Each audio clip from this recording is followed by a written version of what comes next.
permettre de dire que c'est un peu notre moment. On se voit assez régulièrement chaque année au moment de la rentrée littéraire et on commence par un nombre. Et cette année, c'est 589.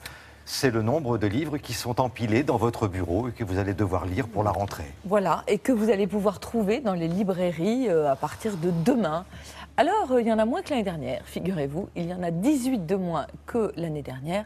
Comme disait la chanson, cher Alex, c'est peut-être un détail pour vous, mais pour moi, ça veut dire beaucoup. 18 livres de moins que d'habitude. Non, ce qui est intéressant, c'est que les grandes maisons ont resserré leur production. Gallimard, Grasset, Le Seuil publient moins. Mais en revanche, il y a plein de petites maisons qui naissent et qui publient des romans, des premiers romans. Ce qui est intéressant parce que ça veut dire que le secteur de l'édition va bien. Au mois de juin, on n'a pas encore les chiffres de l'été, mais au mois de juin, il y avait plus 3% de ventes en librairie, c'est que des bonnes nouvelles. Alors ce que je peux vous dire déjà, c'est qu'il va y avoir 2 reines cette rentrée, une blonde, une brune. Christine Angot, la brune, qui revient avec un livre chez Flammarion qui s'appelle Un amour impossible, qui reprend son histoire familiale, mais cette fois-ci du point de vue de sa mère. Christine Angot, elle a raconté dans des livres précédents qu'elle avait été violée par son père quand elle était petite fille. Ce livre raconte l'histoire de ses parents et surtout comment sa mère n'a pas pu voir ce qu'il se passait. C'est un livre génial, Thierry. Même les gens qui sont un peu rétifs à Christine Angot, ils doivent lire ce livre qui est extraordinaire, bouleversant, fluide, très intéressant d'un point de vue littéraire. C'est une réussite absolument géniale. Et l'autre reine, c'est Delphine de Vigan. La blonde, cette fois-ci. Vous savez qu'il y avait eu un énorme succès avec son précédent roman, une chanson de Bachung, Rien ne s'oppose à la nuit.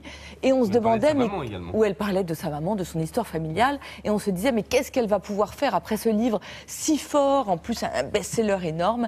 Eh bien, elle est géniale, Delphine de Vigan, parce qu'elle revient avec un livre qui s'appelle D'après une histoire vraie, qui est l'histoire de Delphine de Vigan, qui rencontre une femme. Elles vont devenir très amies, et puis cette femme, peu à peu, va envahir sa vie.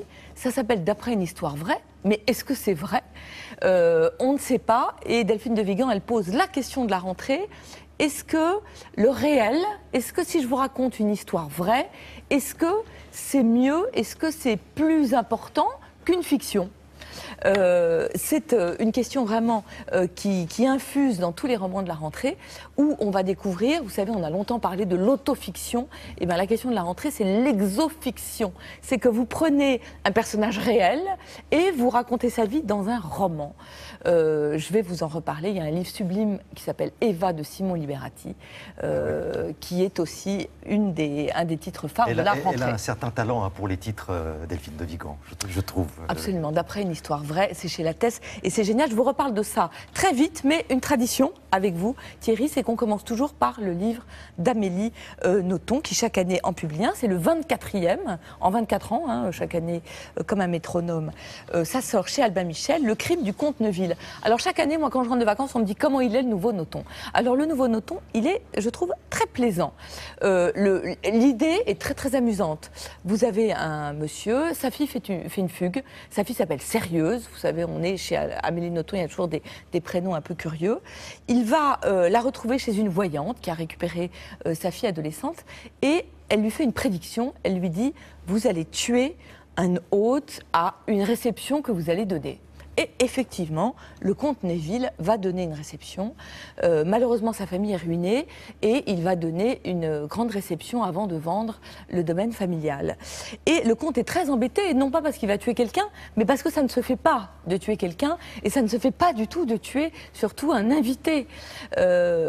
Amélie Nothomb, elle vous raconte des gens, vous savez, qui sont programmés par leur naissance pour une certaine vie et qui sont absolument incapables d'en sortir. Et tout le problème du conte, c'est comment faire pour rester bien élevé en tuant quelqu'un.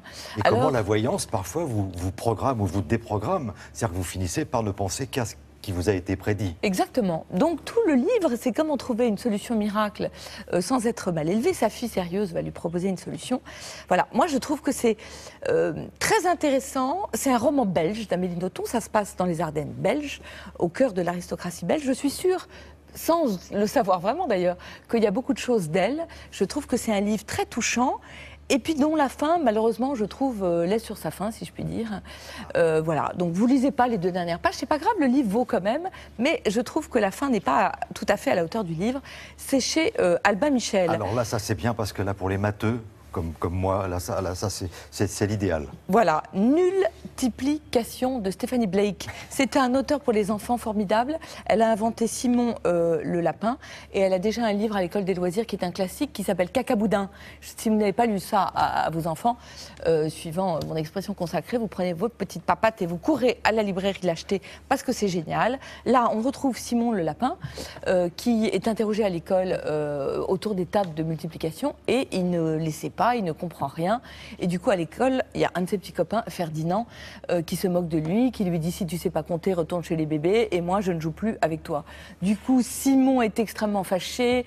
Il rentre le soir, on lui dit « T'as passé une bonne journée ?» Il dit « Abominable. » Il essaye d'apprendre ses tables de multiplication, il n'y arrive pas. Sa maman lui dit une chose pas du tout bien. Elle lui dit « Mais les tables de multiplication, c'est comme les poésies, ça s'apprend par cœur. Ah bah, ça, » Et évidemment, non.